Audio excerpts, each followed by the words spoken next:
Hello বন্ধুরা, আরেকটি বিষয় যেটা বাংলাদেশে বেশ কথা হচ্ছে কালকে, সেটা হচ্ছে সাকিব আল হাসান, যেই বিশ্বের সাবেক বিশ্বসেরা অলরাউন্ডার, যিনি বাংলাদেশের সবচেয়ে ধনী অ্যাথলেটদের মধ্যে একজন এবং বাংলাদেশের ইতিহাসের সবচেয়ে ভালো ক্রিকেট প্লেয়ারদের মধ্যে একজন, যে বাংলাদেশের সামনে বিশ্বকে ভালোভাবে রিপ্রেজেন্ট যারা করে তাদের মধ্যে একজন। যাই হোক, খুব ভালো, তার বিরুদ্ধে বিতর্ক আছে আছে সেটা ঠিক আছে।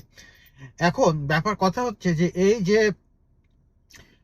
সাকিব আল হাসানের বিরুদ্ধে তো মার্ডার কেসের মামলা করা হয়েছে, এটা অনেকেই বলছে ফেসবুকে, কিন্তু এটা কি মিন করে, হোয়াট ডাজ দ্যাট মিন?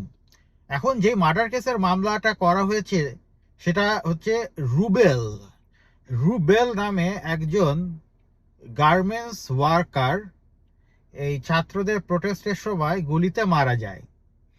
এবং এই কেসটা, এইটাতে তার বাবা 154 জনের বিরুদ্ধে, ইনক্লুডিং শেখ হাসিনা, ওবায়দুল কাদের, ফেরদৌস, সাকিব আল হাসান, এমনকি আমার ওই সালমান এফ এবং আনিসুল হক সম্ভবত আছে, ওই দুজনেরটা আমি শিওর যাই না, তবে সম্ভবত আছে, না সম্ভবত নেই, ওরা মনে হয় নেই। যাই হোক, সরি, ওটা বাদ, সরি।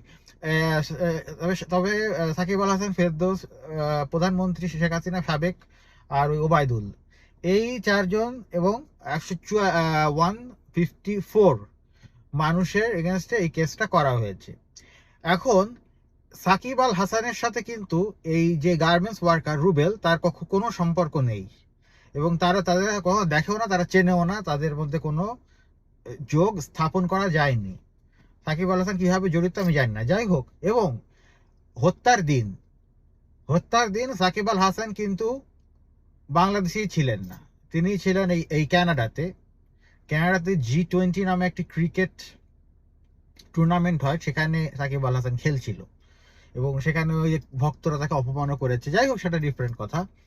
এখন মার্ডার কেস করেছে ভালো কথা, পুলিশ কি করে ধরনের কেস নেয় আমি জানি না। যাই হোক, সেটা বাংলাদেশের লিগাল সিস্টেম, পুলিশের ব্যাপার।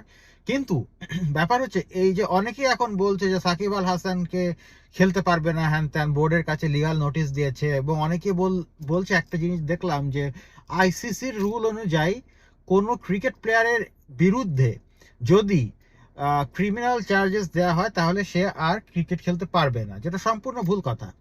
আইসিসিতে এমন কোনো বাধ্যবাধকতা নেই, যদি না আইসিসির যেই কোড অফ কন্ডাক্ট আছে, মিস কন্ডাক্ট করে সে, ওই কোড অফ কন্ডাক্টে যদি সে ক্রিমিনাল কোনো কাজ করে থাকে, ফর এক্সাম্পল এই ম্যাচ ফিক্সিং, বেটিং, এই ধরনের জিনিস যদি কেউ করে থাকে, তাহলে তাকে ক্রিকেট খেলতে দেওয়া যাবে না। তাকে ক্রিকেট থেকে আইসিসির তরফ থেকে তার ক্রিকেট খেলায় বাধা রয়েছে।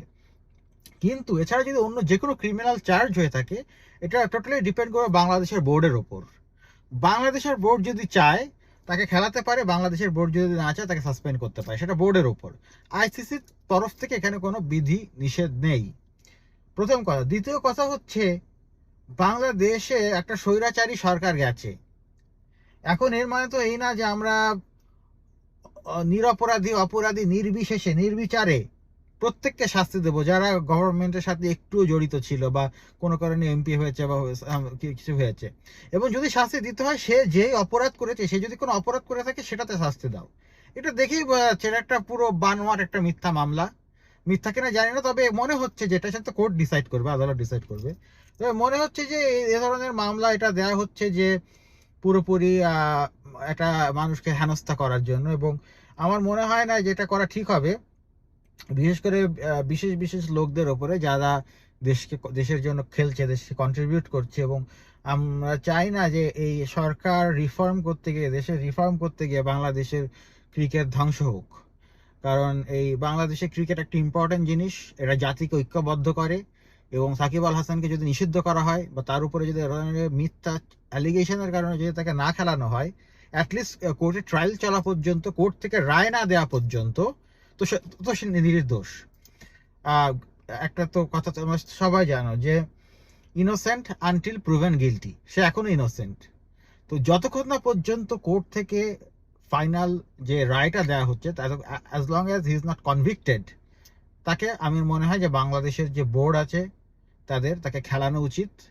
এবং সেজন্য যেই লিগাল স্টেপস নেওয়া উচিত সেটা নিয়ে তাকে খেলতে সুযোগ দেওয়া উচিত, এবং বাদ বাকি সেটা কোর্টে ডিসাইড করা হবে সে জড়িত ছিল কি ছিল না, সেটা আমাদের দেখার বিষয় নয়।